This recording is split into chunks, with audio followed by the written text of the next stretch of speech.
Chapter 3 The Letters from No One. The escape of the Brazilian boa constrictor earned Harry his longest ever punishment.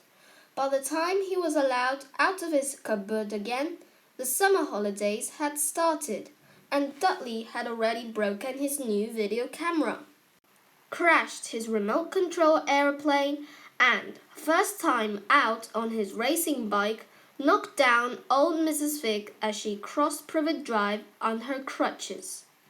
Harry was glad school was over, but there were no escaping Dudley's gang, who visited the house every single day. Piers, Dennis, Malcolm, and Gordon were all big and stupid, but as Dudley was the biggest and the stupidest of the lot, he was the leader.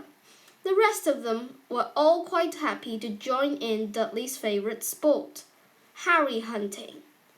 This was why Harry spent as much time as possible out of the house, wandering around and thinking about the end of the holidays, where he could see a tiny ray of hope.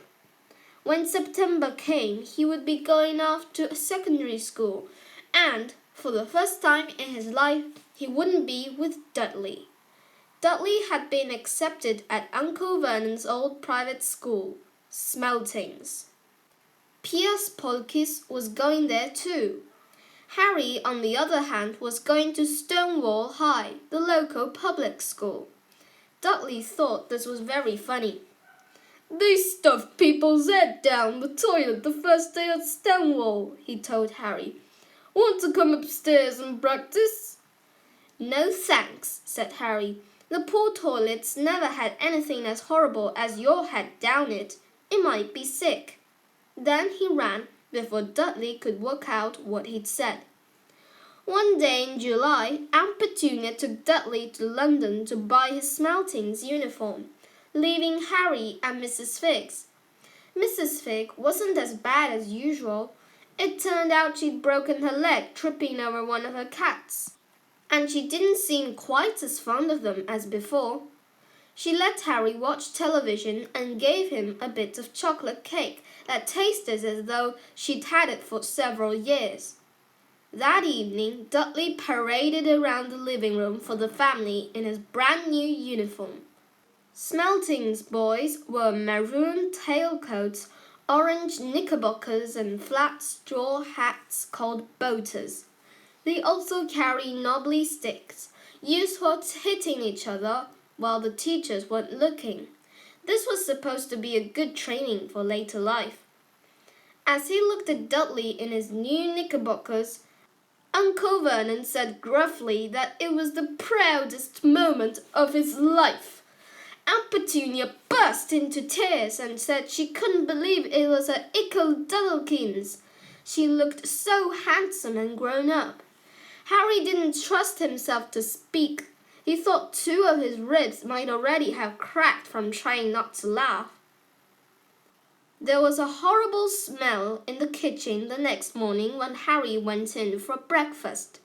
It seemed to be coming from a large metal tub in the sink. He went to have a look. The tub was full of what like dirty rags swimming in this grey water. "What's this?" he asked Aunt Petunia.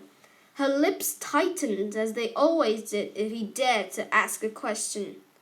"Your new school uniform?" she said. Harry looked in the bowl again.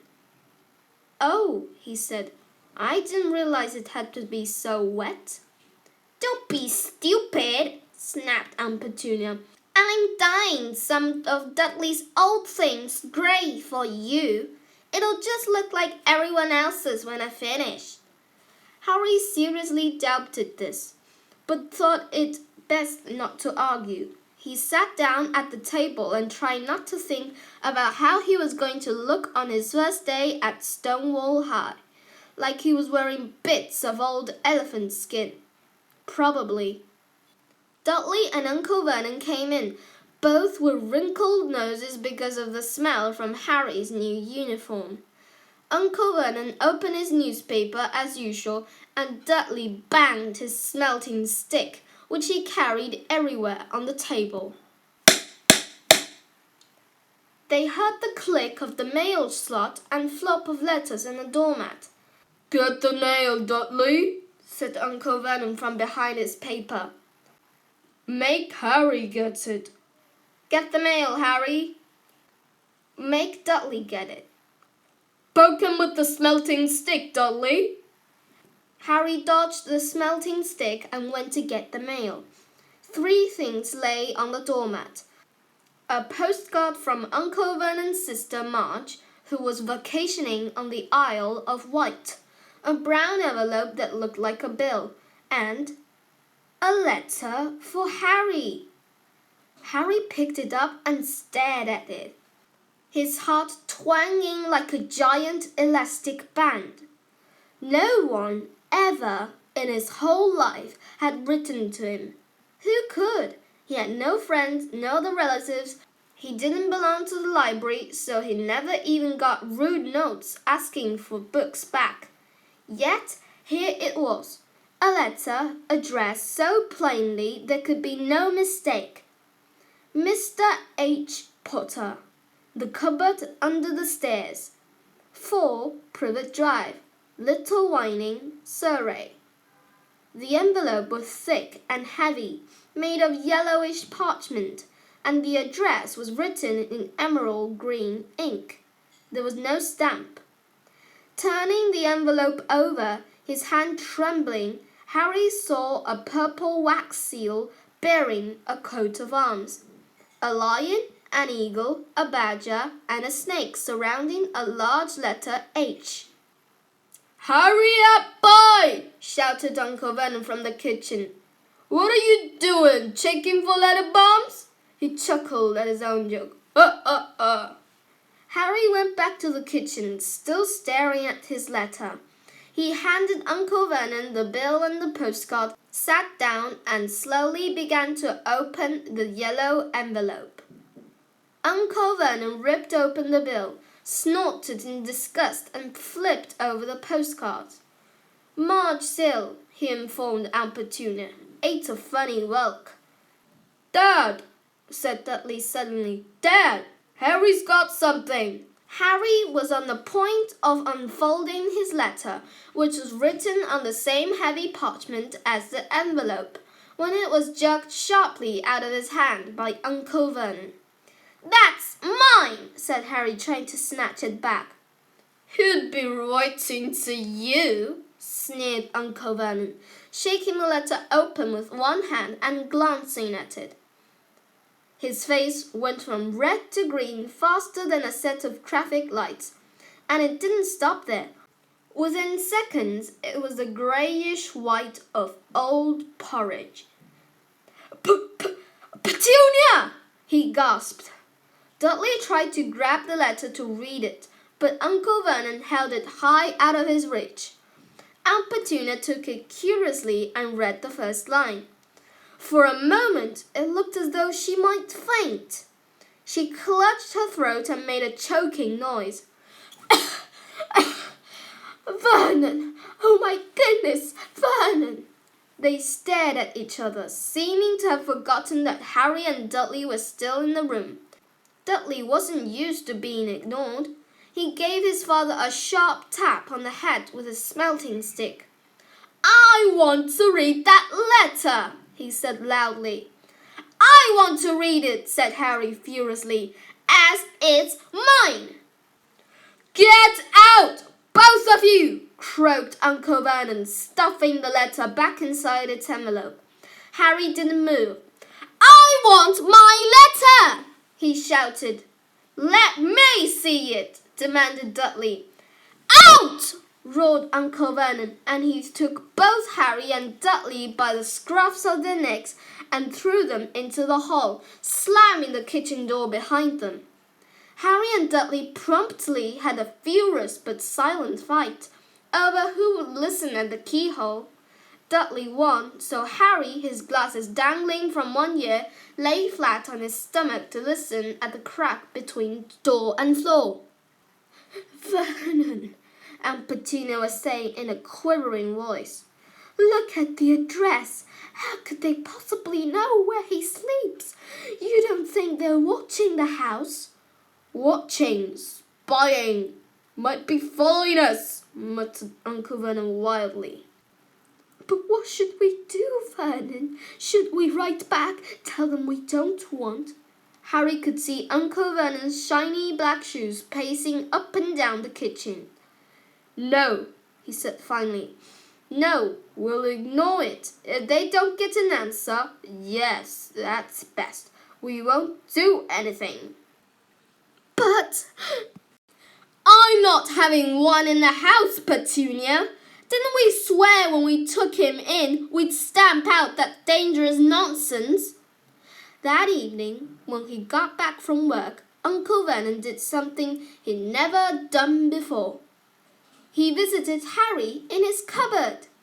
"Where's my letter?" said Harry, the moment Uncle Vernon had squeezed through the door.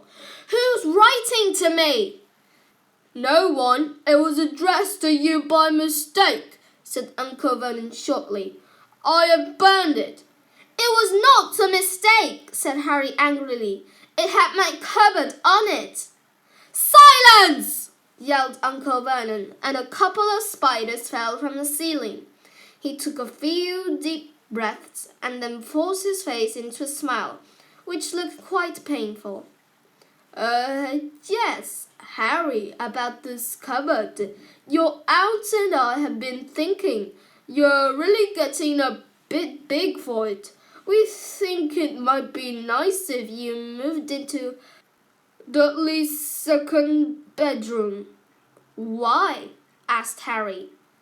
"Don't ask questions," snapped his uncle. "Take this stuff upstairs, now!" The Dursleys' house had 4 bedrooms, one for Uncle Vernon and Aunt Petunia, one for visitors, usually Uncle Vernon's sister, Marge, one where Dudley slept, and one where Dudley kept all the toys and things that wouldn't fit in his first bedroom.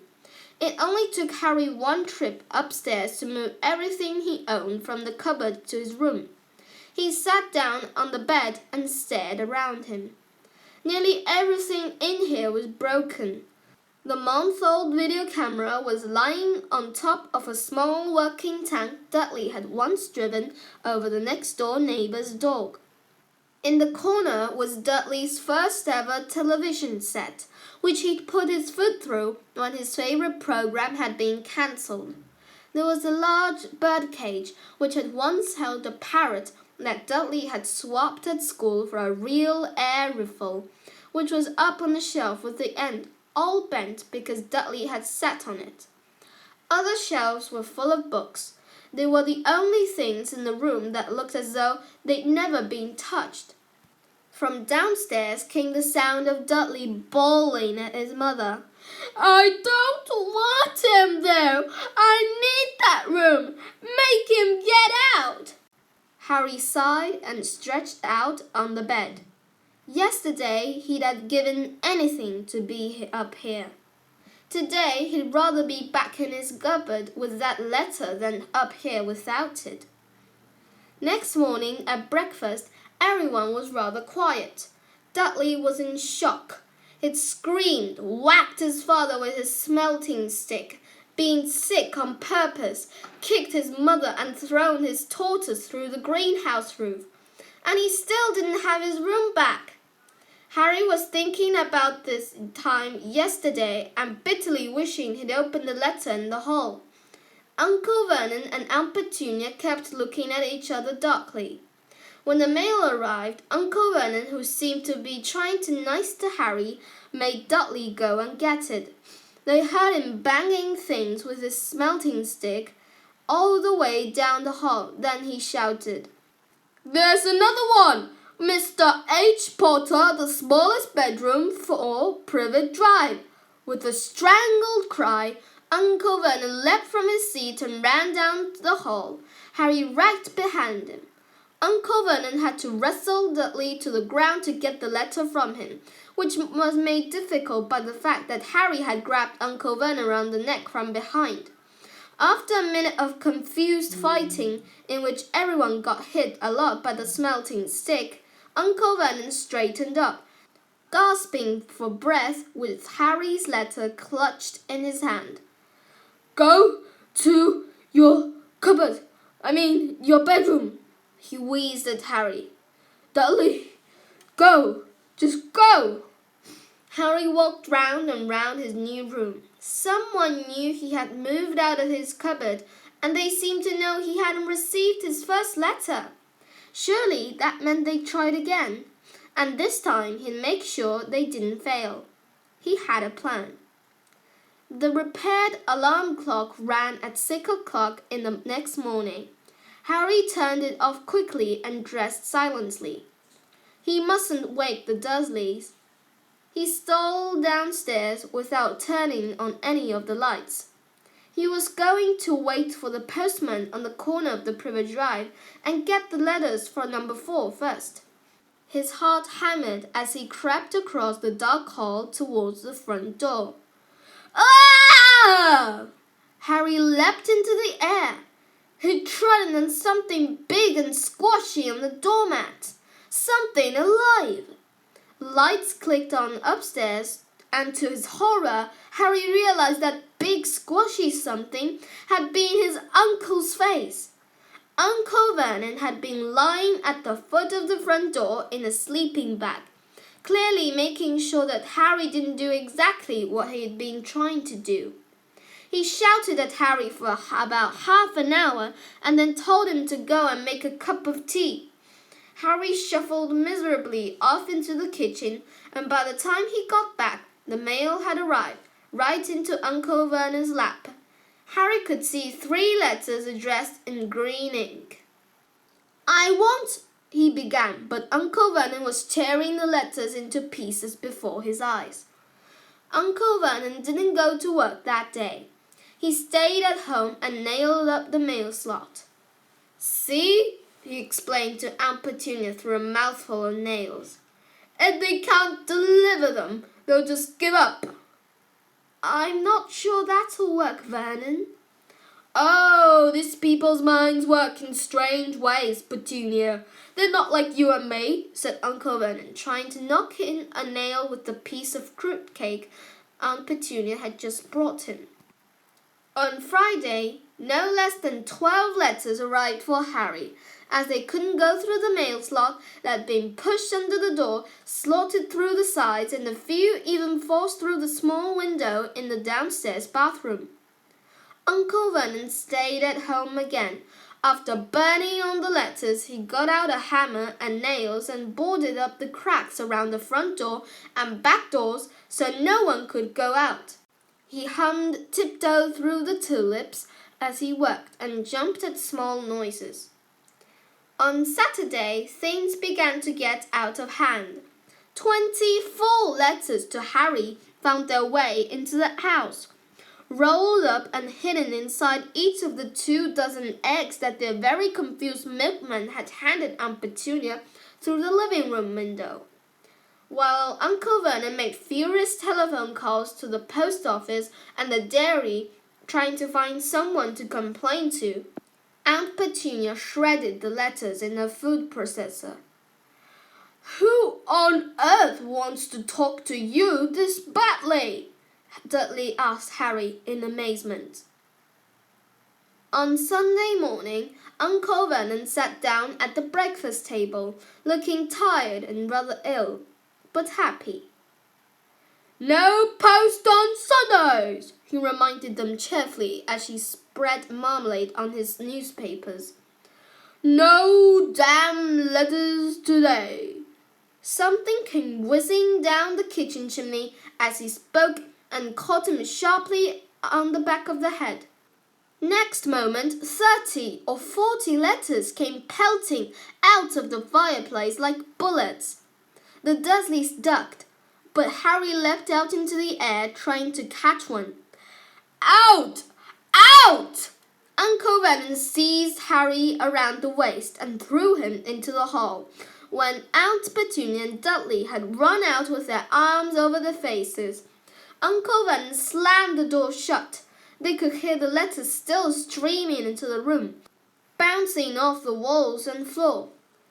That does it, said Uncle Vernon, trying to speak calmly but pulling great tufts of his moustache at the same time. I want you all back here in 5 minutes, ready to leave. We're going away. Just pack some clothes, no arguments." He looked so dangerous with half his moustache missing that no one dared to argue. 10 minutes later, they had wrenched their way through the boarded-up doors and were in the car, speeding toward the highway. Dudley was sniffling in the back seat. His father had hit him around the head for holding them up while he tried to pack his television, VCR, and computer in his sports bag. They drove and they drove. Even Aunt Petunia didn't dare ask where they were going. Every now and then, Uncle Vernon would take a sharp turn and drive in the opposite direction for a while. Shake him off, he would mutter whenever he did this. They didn't stop to eat or drink all day. By nightfall, Dudley was howling. He never had such a bad day in his life. He was hungry, he'd missed 5 television programs he wanted to see, and he'd never gone so long without blowing up an alien on his computer. Uncle Vernon stopped at last outside a gloomy-looking hotel on the outskirts of the big city. Dudley and Harry shared a room with twin beds and damp, musty sheets. Dudley snored, but Harry stayed awake, sitting on the windowsill, staring down at the lights of passing cars and wondering. They ate stale cornflakes and cold tinned tomatoes on toast for breakfast the next day. They had just finished when the owner of the hotel came over to their table. "Excuse me, but is one of you Mr. H. Potter? Only I got about 100 of these at the front desk." She held up a letter so they could read the green ink dress. Harry made a grab for the letter, but Uncle Vernon knocked his hand out of the way. The woman stared. "I'll take them," said Uncle Vernon, standing up quickly and following her from the dining room. "Wouldn't it be better just to go home, dear?" Aunt Petunia suggested timidly.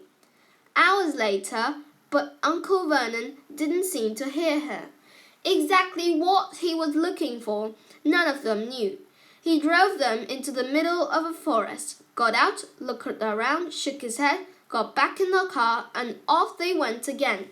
The same thing happened in the middle of a plowed field, halfway across a suspension bridge, and at the top of a multi-level parking garage. "Dudley has gone mad, hasn't he?" Dudley asked Aunt Petunia dully late that afternoon. Uncle Vernon had parked at the coast, locked them all inside the car, and disappeared. It started to rain. Great drops beat on the roof of the car. Dudley snivelled. "It's Monday," he told his mother. "The great Humberto's on tonight. I want to stay somewhere with the television." Monday. This reminded Harry of something. If it was Monday, and you could usually count on Dudley to know the days of the week because of television, then tomorrow, Tuesday, was Harry's 11th birthday. Of course, his birthdays were never exactly fun.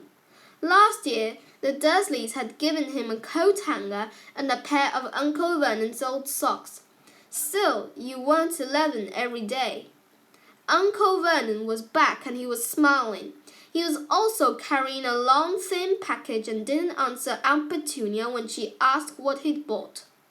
"Found the perfect place," he said. "Come out, everyone out." It was very cold outside the car. Uncle Vernon was pointing at what looked like a large rock way out at sea.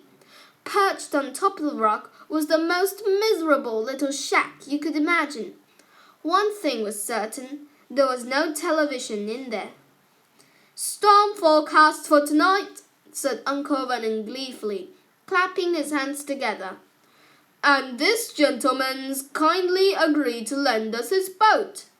A toothless old man came ambling up to them, pointing with a rather wicked grin at an old rowboat bobbing on the iron-grey water below him. "I've already got some rations," said Uncle Vernon. "So all aboard!" It was freezing in the boat. Icy spray and rain crept down their necks, and the chilly wind whipped their faces. After what seemed like hours, they reached the rock, where Uncle Vernon, slipped and sliding, led the way to the broken-down house. The inside was horrible. It smelled strongly of seaweed. The wind whistled through the gaps in the wooden walls, and the fireplace was damp and empty. There were only 2 rooms. Uncle Vernon's rations turned out to be a bag of chips each and 4 bananas. He tried to start a fire, but the empty chip bags just smoked and shriveled up. "Could do with some of those letters now, eh?" he said cheerfully. He was in a very good mood, obviously. He thought nobody stood a chance of reaching them here in a storm to deliver mail. Harry privately agreed, though the thought didn't cheer him up at all. As night fell, the promised storm blew up around them. Spray from the high waves splattered the walls of the hut, and a fierce wind rattled the filthy windows. Aunt Petunia found a few mouldy blankets in the second room and made a bed for Dudley on the moth-eaten sofa. She and Uncle Vernon went off to the lumpy bed next door, and Harry was left to find the softest bit of floor he could and curl up under the thinnest, most ragged blanket. The storm raged more and more ferociously as the night went on. Harry couldn't sleep. He shivered and turned over, trying to get comfortable, his stomach rumbling with hunger. Dudley's snores were drowned by low rolls of thunder that started near midnight. The lighted dial of Dudley's watch, which was dangling over the edge of the sofa on his fat wrist, told Harry he'd be 11 in 10 minutes' time. He lay and watched his birthday tick nearer, wondering if the Dursleys would remember at all, wondering where the letter-writer was now. 5 minutes to go. Harry heard something creak outside. He hoped the roof wasn't going to fall in, although he might be warned if it did. 4 minutes to go. Maybe the house in Privet Drive would be so full of letters when they got back that he'd be able to steal one somehow. 3 minutes to go. Was that the sea slapping hard on the rock like that? And 2 minutes to go. What was that funny crunching noise? Was the rock crumbling into the sea? 1 minute to go and he'd be 11. 30 seconds. 20. 10. 9. Maybe he'd wake Dudley up, just to annoy him. 3. 2. 1. Boom! The whole shack shivered, and Harry sat bolt upright, staring at the door. Someone was outside, knocking to come in. Chapter 3. The Letters from